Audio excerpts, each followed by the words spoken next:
झूठी गारंटी देने वाली सरकार नहीं चलेगी, नहीं चलेगी, नहीं चलेगी, ये झूठी गारंटी देने वाली सरकार नहीं चलेगी, नहीं चलेगी, नहीं चलेगी। औसत कर्मियों को बहाल करो, बहाल करो, बहाल करो। कांग्रेस सरकार मुर्दाबाद, मुर्दाबाद, मुर्दाबाद। कांग्रेस सरकार हाय हाय, हाय हाय हाय हाय। कांग्रेस सरकार मुर्दाबाद, मुर्दाबाद, मुर्दाबाद।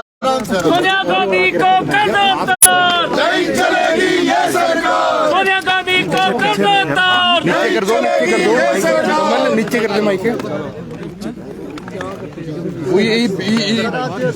नियम 67 के तहत जो है आपने प्रस्ताव की चर्चा की मांग आपने की, क्या है विरोध की वजह क्या है? नीचे करो, उसको नीचे करो। पिछले 2 दिनों से मुख्यमंत्री महोदय जी हाउस में नहीं है और बजट सत्र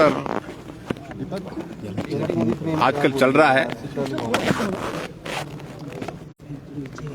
आज जो नियम 67 के अंतर्गत हमने भारतीय जनता पार्टी के हमारे माननीय 9 सदस्यों ने काम रोको प्रस्ताव लाया था और उसकी वजह ये थी कि हिमाचल प्रदेश में कांग्रेस पार्टी ने वादा किया था 5 लाख बेरोजगारों को रोजगार देंगे, नौकरी देंगे। इस बजट में कहीं भी नौकरी देने का उस प्रकार से जिक्र नहीं है। उल्टे जो छोटे कर्मचारी जिनको एक अस्थायी व्यवस्था के अंतर्गत आउटसोर्स के माध्यम से रोजगार प्राप्त हुआ है,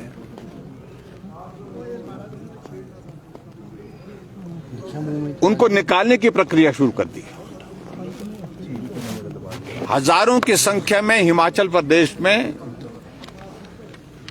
आउटसोर्स में लगे कर्मचारी अलग अलग विभागों में, चाहे वो जल शक्ति विभाग है, चाहे वो हेल्थ है, और हेल्थ में तो यहां तक के जब पूरे देश भर में, पूरे प्रदेश में कोविड के मामले बढ़ रहे हैं, उसके बावजूद भी आउटसोर्स पे जो कर्मचारी अपनी सेवाएं दे रहे हैं उनको हटाए जा रहे हैं।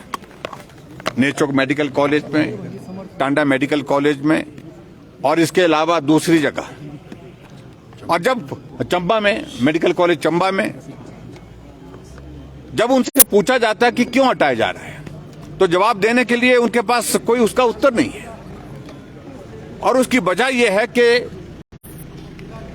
कांग्रेस सरकार यही प्रयत्न कर रही है कि जहां भी भारतीय जनता पार्टी की सरकार के दौरान किसी को अगर दिहाड़ी पर भी लगाया है, छोटा सा भी रोजगार मिला है, छोटा सा भी काम उसका हुआ है, उससे उसको वंचित कैसे कर सके, उस तरह से प्रयत्न कर रहे हैं। हम इस बात से सहमत हैं कि जो हमारे आउटसोर्स में कर्मचारी लगे हैं उनको नीति के अंतर्गत उनको स्थायी करने में कठिनाई है, टेक्निकल इश्यूज हैं उसमें। लेकिन हमारी सरकार ने कमेटी बनाई थी और कमेटी बना करके ये तय किया था कि हिमाचल प्रदेश में जितने भी आउटसोर्स में कर्मचारी लगे हैं उनके लिए हम कॉर्पोरेशन बनाएंगे हरियाणा की तर्ज पर।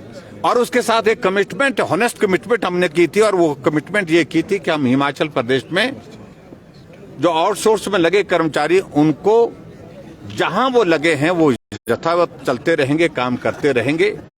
अगर किसी का कॉन्ट्रैक्ट भी अगर पूरा हो जाता है, कंप्लीट हो जाता है, तो उसको रिन्यू करने का प्रावधान करेंगे, लेकिन उनको नौकरी से नहीं हटाएंगे, उनको रोजगार से वंचित नहीं करेंगे।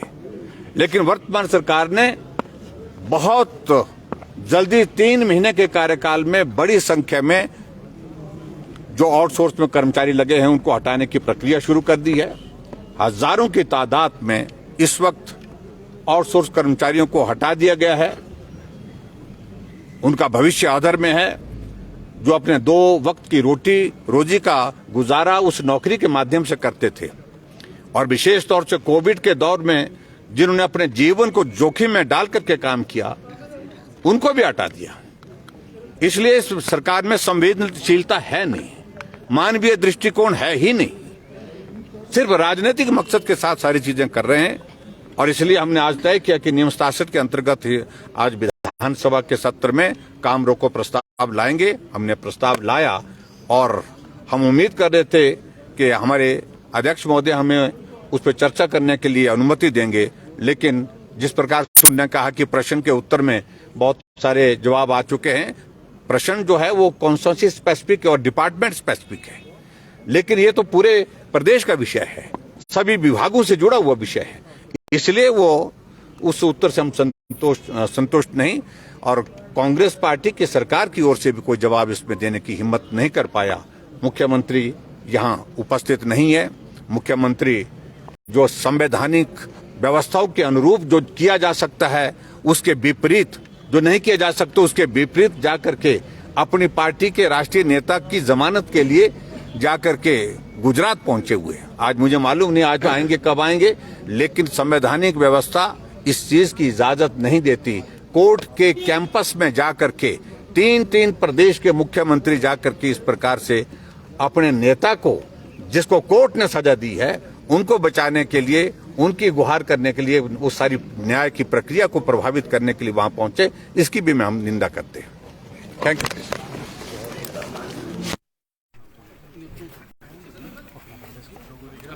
आउटसोर्स कर्मियों को बहाल करो, बहाल करो, बहाल करो। आउटसोर्स कर्मियों को